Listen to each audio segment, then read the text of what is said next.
Mirrors, she said, are never to be trusted. Now, what game shall we play? Coraline shook her head. I don't want to play with you, she said. I want to go home and be with my real parents. I want you to let them go, to let us all go.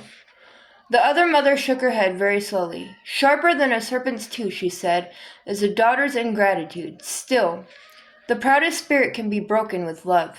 And her long white fingers waggled and caressed the air. I have no plans to love you, said Coraline. No matter what, you can't make me love you. Let's talk about it, said the other mother, and she turned and walked into the lounge. Coraline followed her. The other mother sat down on the big sofa. She picked up a shopping bag from beside the sofa and took out a white rustling paper bag from inside it. She extended the hand with it to Coraline. Would you like one? She asked politely, expecting it to be a toffee or butterscotch ball. Coraline looked down. The bag was half filled with large, shiny black beetles, crawling over each other in their efforts to get out of the bag. No, said Coraline, I don't want one. Suit yourself, said her other mother. She carefully picked out a particularly large and black beetle, pulled off its legs, which she dropped neatly into a big glass ashtray on the small table beside the sofa, and popped the beetle into her mouth. She crunched it happily. Yum, she said, and took another. You're sick, said Coraline. Sick and evil and weird. Is that any way to talk to your mother? Her other mother asked, with her mouth full of black beetles. You aren't my mother, said Coraline. Her other mother ignored this. Now I think you are a little overexcited, Coraline. Perhaps this afternoon we could do a little embroidery together, or some watercolor painting. Then dinner, and then, if you have been good, you may play with the rats a little before bed, and I shall read you a story and tuck you in and kiss you good night. Her long white fingers fluttered gently, like a tired butterfly, and Coraline shivered. No, said Coraline.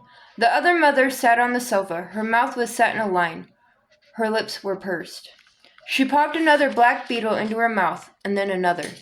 Like someone with a bag of chocolate-covered raisins, her big black button eyes stared into Coraline's hazel eyes.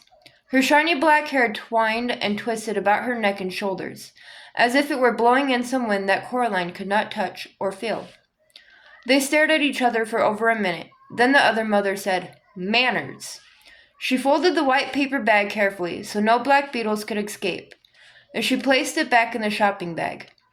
Then she stood up and up and up. She seemed taller than Coraline remembered.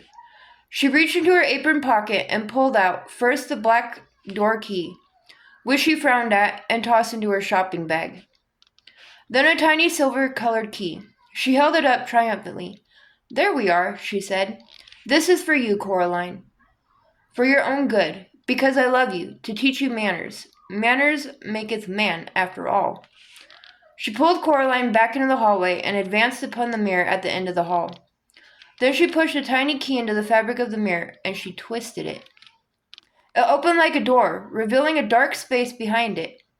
You may come out when you've learned some manners, said the other mother, and when you're ready to be a loving daughter.